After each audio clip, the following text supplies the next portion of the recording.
Chapter 9. Mr. Parker, summoned the next morning to 110 Piccadilly, arrived to find the Dowager Duchess in possession.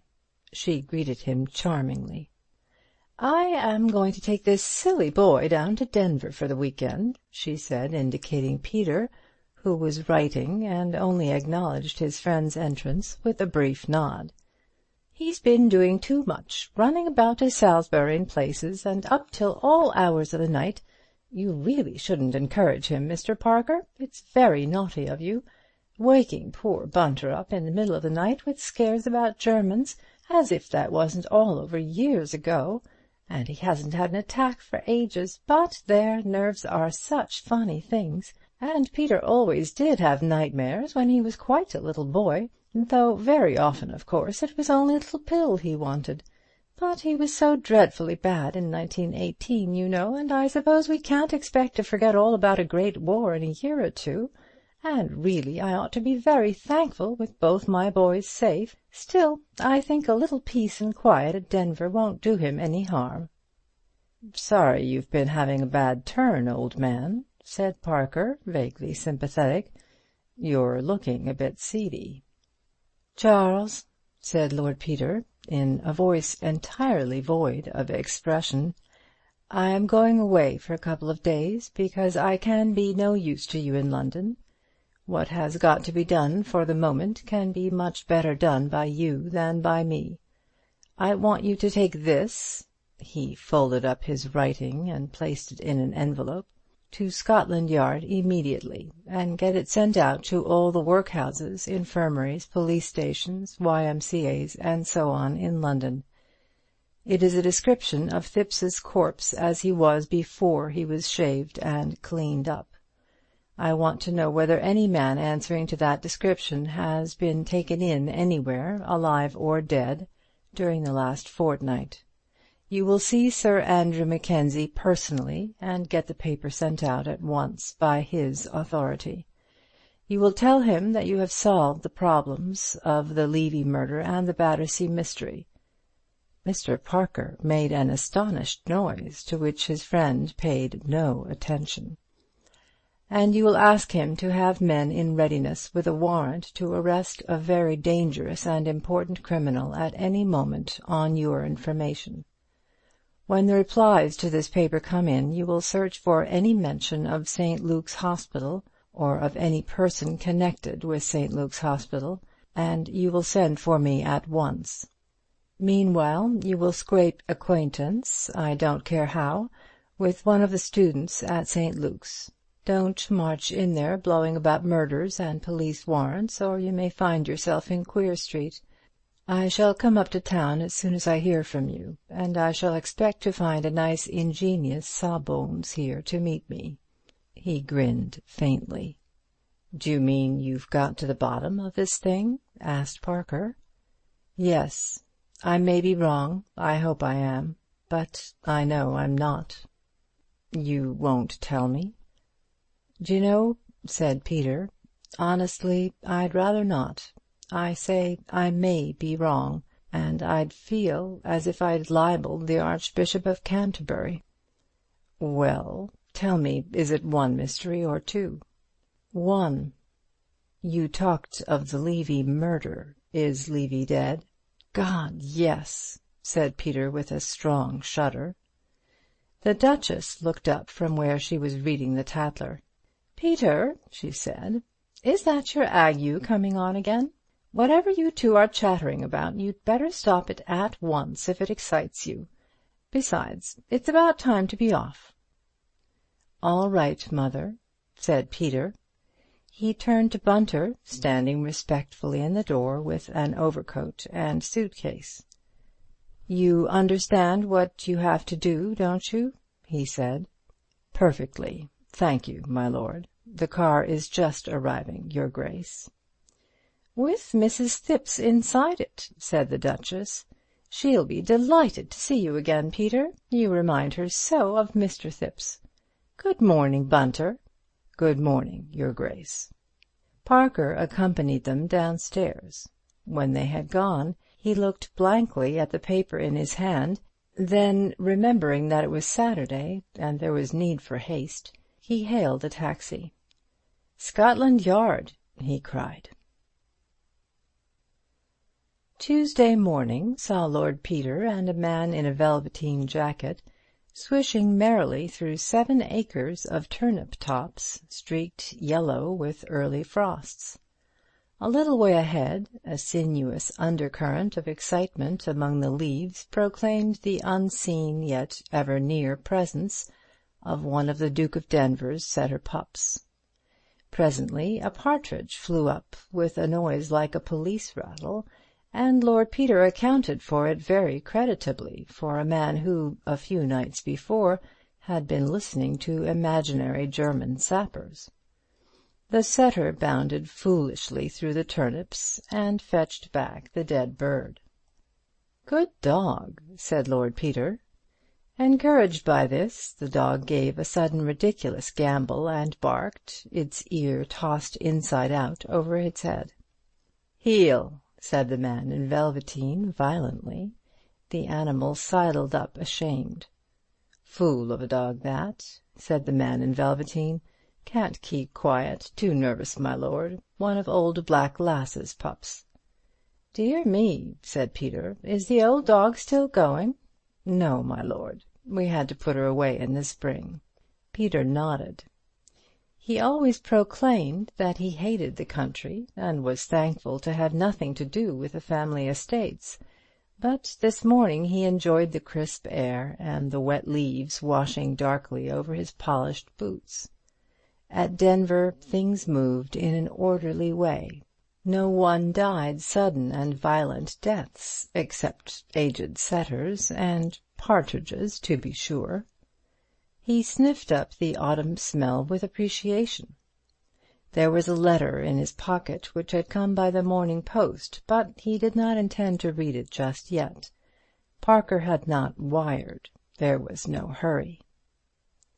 He read it in the smoking-room after lunch. His brother was there, dozing over the Times, a good, clean Englishman, sturdy and conventional, rather like Henry VIII in his youth. Gerald, 16th Duke of Denver. The Duke considered his cadet rather degenerate and not quite good form. He disliked his taste for police court news. The letter was from Mr. Bunter. 110 Piccadilly, W1. My Lord, I write. Mr. Bunter had been carefully educated, and knew that nothing is more vulgar than a careful avoidance of beginning a letter with the first person singular. As your lordship directed, to inform you of the results of my investigations. I experienced no difficulty in becoming acquainted with Sir Julian Freke's manservant. He belongs to the same club as the Honourable Frederick Arbuthnot's man, who is a friend of mine, and was very willing to introduce me. He took me to the club yesterday, Sunday evening, and we dined with the man, whose name is John Cummings, and afterwards I invited Cummings to drinks and a cigar in the flat.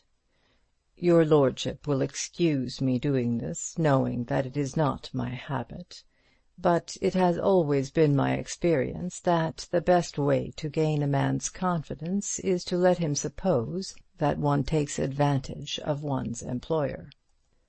I always suspected Bunter of being a student of human nature, commented Lord Peter.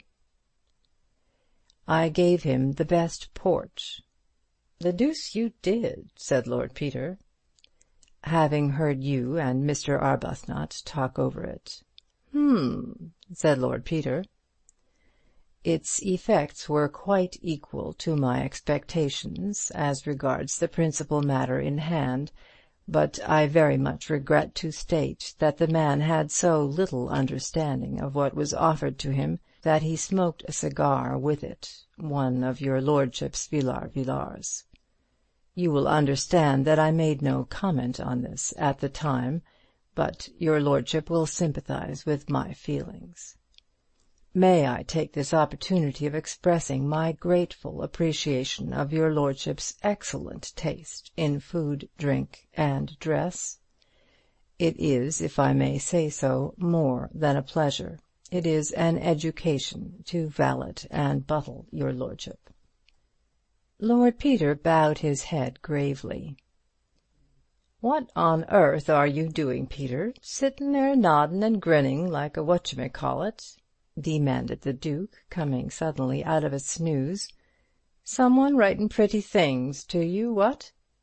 "Charming things," said Lord Peter. The Duke eyed him doubtfully. "Hope to goodness you don't go and marry a chorus beauty," he muttered inwardly, and returned to the Times. Over dinner I had set myself to discover Cummings's tastes, and found them to run in the direction of the music-hall stage. During his first glass I drew him out in this direction, your lordship having kindly given me opportunities of seeing every performance in London, and I spoke more freely than I should consider becoming in the ordinary way, in order to make myself pleasant to him. I may say that his views on women and the stage were such as I should have expected from a man who would smoke with your lordship's port. With the second glass I introduced the subject of your lordship's enquiries. In order to save time, I will write out our conversation in the form of a dialogue as nearly as possible as it actually took place. Cummings: "You seem to get many opportunities of seeing a bit of life, Mr. Bunter." Bunter: "One can always make opportunities if one knows how." Cummings: "Ah, it's very easy for you to talk, Mr. Bunter. You're not married, for one thing." Bunter: "I know better than that, Mr. Cummings." Cummings: "So do I, now, when it's too late." He sighed heavily, and I filled up his glass. Bunter: "Does Mrs. Cummings live with you at Battersea?" Cummings: "Yes, her and me we do for my governor. Such a life! Not but what there's a char comes in by the day. But what's a char? I can tell you it's dull all by ourselves in that d—d Battersea suburb." Bunter: "Not very convenient for the halls, of course." Cummings: "I believe you. It's all right for you here in Piccadilly, right on the spot, as you might say. And I dare say your governor's often out all night, eh?" Bunter: "Oh, frequently, Mr. Cummings." Cummings: "And I dare say you take the opportunity to slip off yourself every so often, eh?" Bunter: "Well, what do you think, Mr. Cummings?" Cummings: "That's it. There you are. But what's a man to do with a nagging fool of a wife, and a blasted scientific doctor for a governor, as sits up all night cutting up dead bodies and experimenting with frogs?" Bunter: "Surely he goes out sometimes." Cummings: "Not often, and always back before 12, and the way he goes on if he rings the bell and you ain't there, I give you my word, Mr. Bunter." Bunter: "Temper?"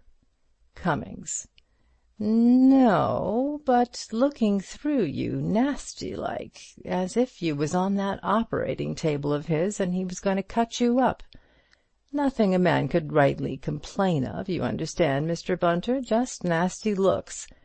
Not but what I will say he's very correct. Apologizes if he's been inconsiderate, but what's the good of that when he's been and gone and lost you your night's rest?" Bunter: "How does he do that? Keeps you up late, you mean?" Cummings: "Not him. Far from it. House locked up and household to bed at 10:30. That's his little rule. Not but what I'm glad enough to go as a rule. It's that dreary. Still, when I do go to bed, I like to go to sleep." Bunter: "What does he do? Walk about the house?" Cummings: "Doesn't he? All night, and in and out of the private door to the hospital."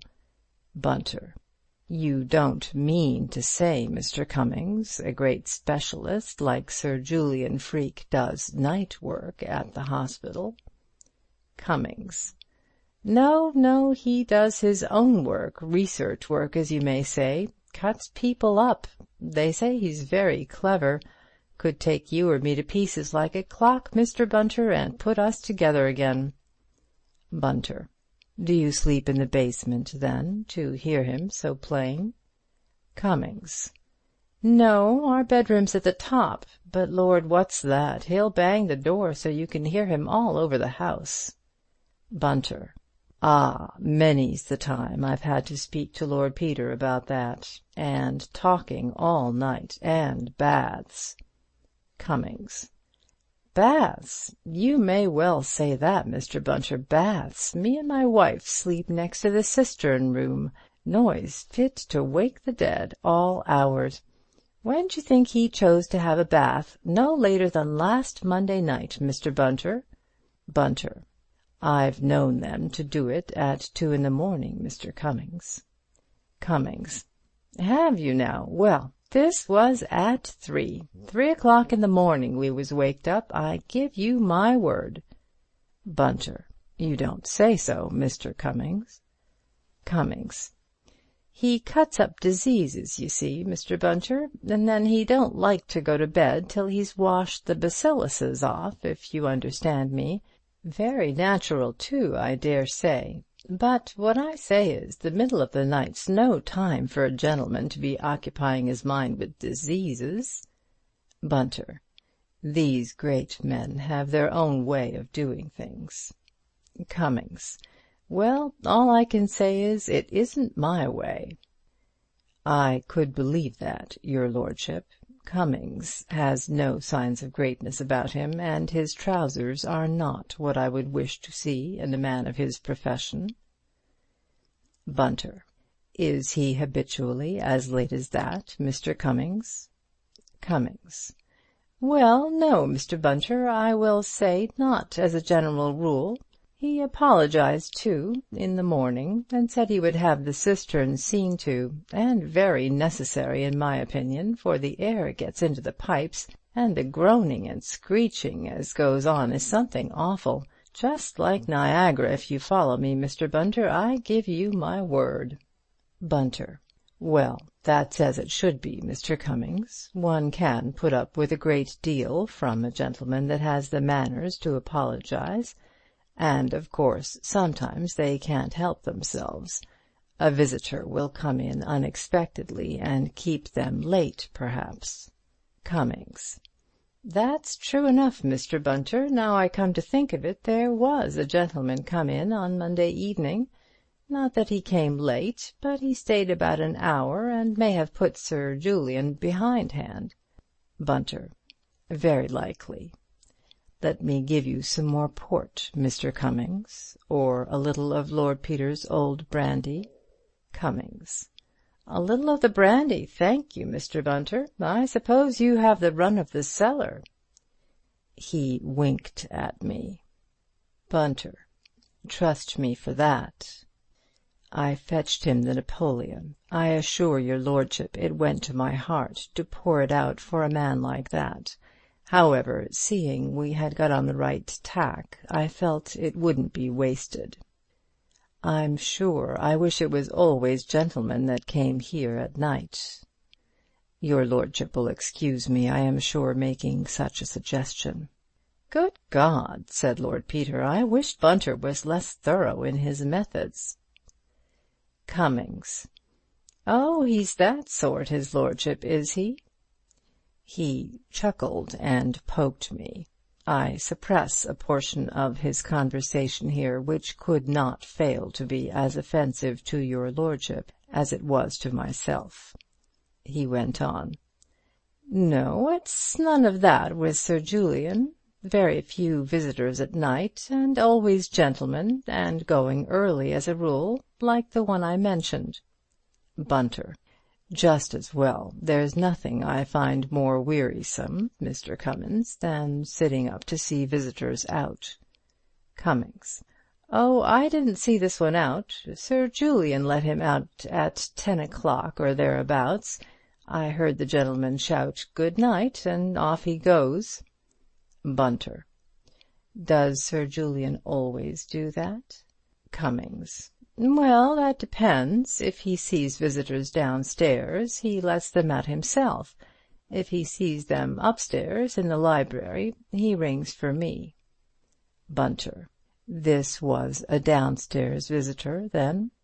Cummings: "Oh, yes. Sir Julian opened the door to him, I remember. He happened to be working in the hall, though, now I come to think of it, they went up to the library afterwards. That's funny. I know they did, because I happened to go up to the hall with coals, and I heard them upstairs. Besides, Sir Julian rang for me in the library a few minutes later. Still, anyway, we heard him go at 10, or it may have been a bit before. He hadn't only stayed about 3/4 of an hour. However, as I was saying, there was Sir Julian banging in and out of the private door all night, and a bath at 3 in the morning, and up again for breakfast at 8. It beats me. If I had all his money, curse me if I'd go poking about with dead men in the middle of the night. If it was a nice live girl, now, Mr. Bunter." I need not repeat any more of his conversation, as it became unpleasant and incoherent, and I could not bring him back to the events of Monday night. I was unable to get rid of him till 3. He cried on my neck, and said I was the bird, and you were the governor for him.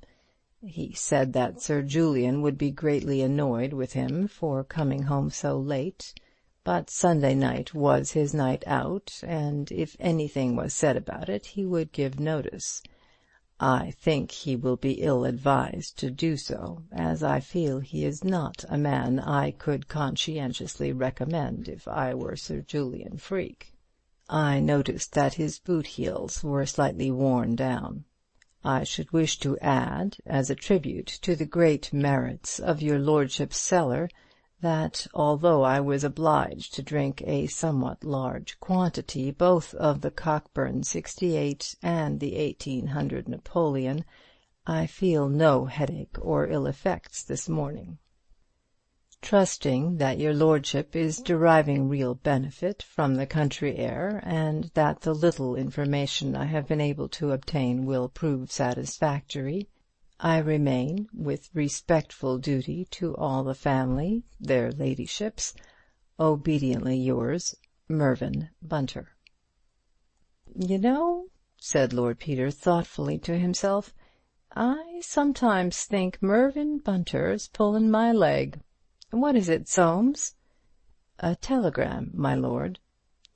"Parker," said Lord Peter, opening it. It said, "Description recognized, Chelsea workhouse. Unknown vagrant, injured, street accident, Wednesday week. Died, workhouse, Monday. Delivered, St. Luke's, same evening, by order Freke. Much puzzled, Parker."